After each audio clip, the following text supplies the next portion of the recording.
Manchester United won, Ipswich won, just not the result or the performance that we were really looking for in Ruben Amorim's game. The question is, what went wrong in this match? Did Amorim set the players up wrong? Were the players poor? Were Ipswich really good? Or is it just kind of a case of a bit of a stodgy first game for the new manager? But I tell you what, if you guys subscribe to the channel quickly, we're trying to hit 45k by the end of the year, so if you could, it would be amazing. Once you've done that, we'll get into the video. So I want to start off with Manchester United in possession, looking to try and play the ball out from the back, because of course the game started incredibly positively. Manchester United were trying to build possession in the back, and the way that we achieved this was Johnny Evans and Mazraoui would split either side of Onana, and De Ligt would move into midfield alongside Casemiro. This was a structure that we spoke about in a video the other week. We were expecting to see this. Now, in terms of the way that Ipswich pressed, they pressed with a real intensity for large parts of this game. They often themselves shifted to a bit of a back five, with Leif Davies, left back, moving further forward. They'd done a really good job of trying to force United to one side of the pitch like this.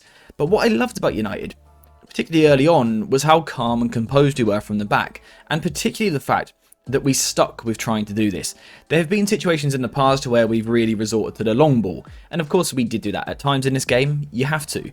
But as often as possible, we were really trying to persist with keeping the ball short. And what we would do is someone like Onana would really take his time on the ball, and our two in midfield, Casemiro and De Ligt, are going to narrow off as much as possible, playing really close to each other.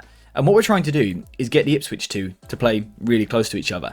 And the hope is that that can then leave us with a little bit of room out wide. And this was something that United done really well. The problem we had from here was that Ipswich then done a good job of jumping from this position to then engage the press one side of the pitch to try and really trap us in these areas. But again, the positive here is United persisted with trying to play through, and there were some moments where the passing details were brilliant, some great connections between players, some great moments as we moved the ball up the pitch. And I mean, realistically, none better than the goal itself. You can see it here. De Ligt and Casemiro are essentially playing as a double pivot in the midfield, and the ball has moved towards the right hand side, where Ipswich engage in a really aggressive manner. 1 minute into the game, for Ipswich to be this aggressive is actually quite impressive. The manager deserves a lot of credit. But actually, Manchester United exploit it. And we exploit it with the weak-footed wing-back, which we've spoken about quite a lot on this channel. Ahmad with his left foot, starting on the right-hand side, coming inside the pitch, playing into the feet of Bruno Fernandes. And I mean, it's an excellent 1-2. United move the ball through this position, and then it is all about Ahmad. And the brilliant work he does from here to get from this position here to this position here all by himself. And he puts the ball across the box to Marcus Rashford to score the goal. And in general, I think United were largely okay in the first phase. Again, we were persistent with trying to play the ball out from the back. We perhaps lacked the technical quality at times, but we know that United have that problem with the squad. So early on, the first phase of play, I think things are alright.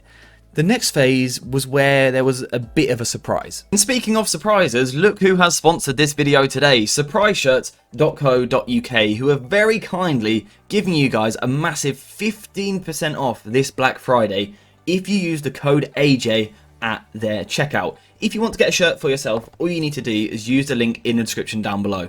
That will take you to their rather fancy looking website. A website that actually has over 4.9 star review from over 1,600 people. You can't really ask for much more than that.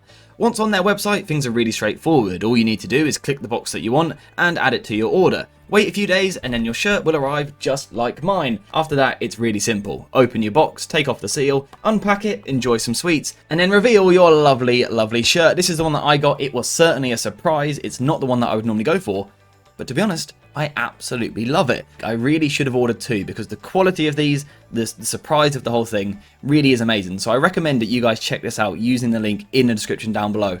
And remember, it's code AJ for 15% off. If you do that, you will not only get an amazing shirt for yourself, you will really support the channel, but also an amazing family business that is Surprise Shirts. So make sure to use the link in the description down below, and remember, that's code AJ for 15% off. A massive thank you for this sponsor. Now let's get back to the video. Now, in terms of the surprise on the pitch, it was the fact that Manchester United really struggled with central ball progression. And the reason this is a bit of a shock is because we were expecting Manchester United to be good here. United have got 4 players in this box here. 4 players in the middle, you can overload the opposition. That should really aid progression through the middle of the pitch. But United really struggled here. And what often happened is we ended up in this horseshoe shape with the back 5, where we kind of just cycled the ball around here. And at times we found it a little bit difficult to punch the passes inside. Going wide initially, is absolutely fine, but you have to find your way back into the middle of the pitch, particularly in this match. You see, in these situations, Ipswich were often, not always, but often a front three, because Burns, the right winger, would actually drop a little bit deeper onto Dallow, kind of forming, again, a back five for Ipswich. But what you can see is that United actually have spare players in midfield.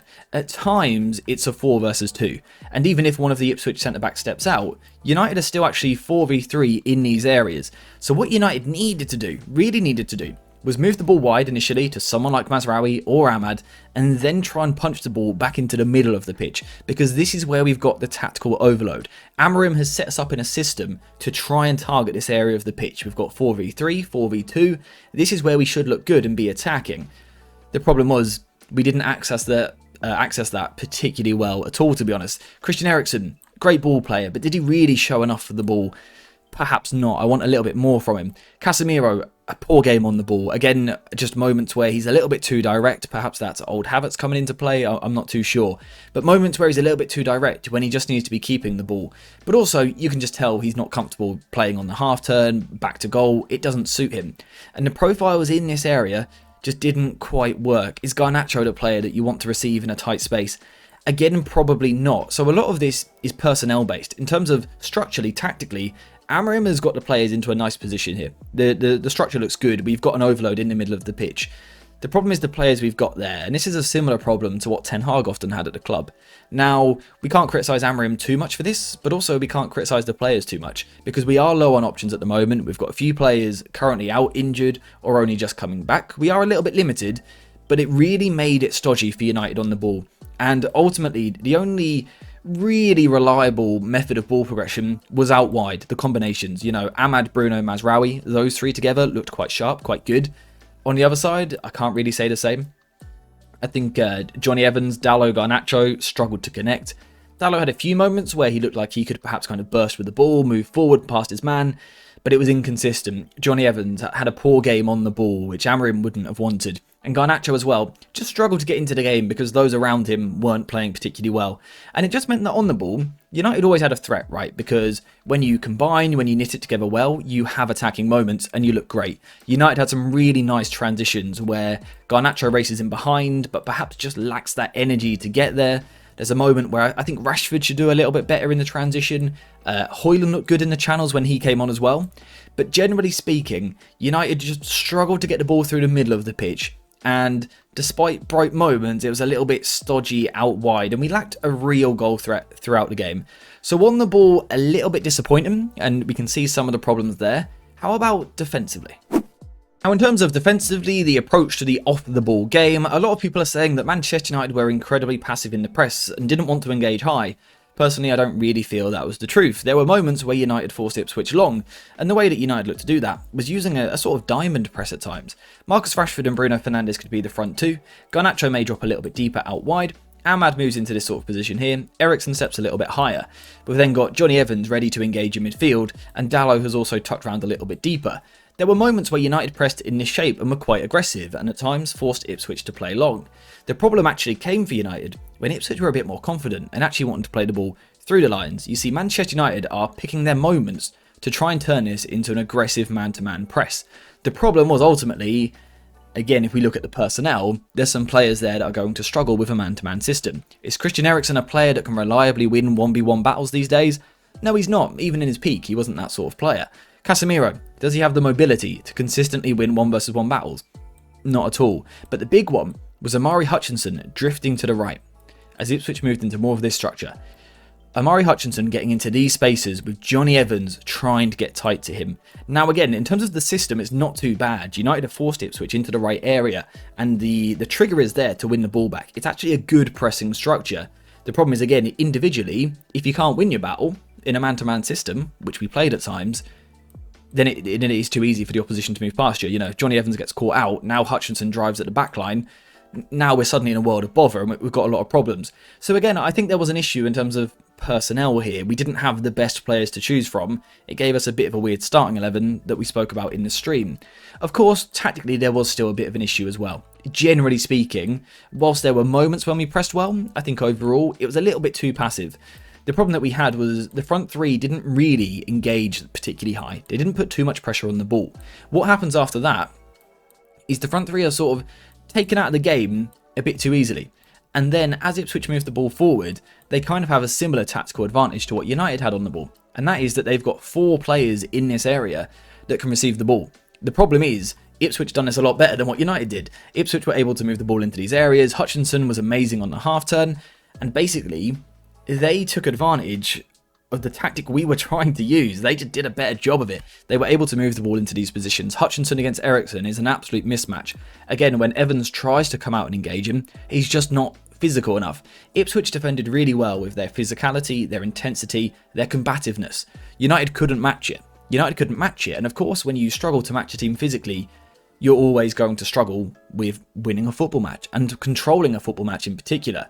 Now, I still never really felt that United were in trouble. You know, we had a lot of men behind the ball a lot of the time. The clear-cut chances were from individual errors, particularly from someone like De Ligt, as opposed to structural issues. So I still don't have a massive concern there. We always had plenty of players behind the ball, even when we were stretched.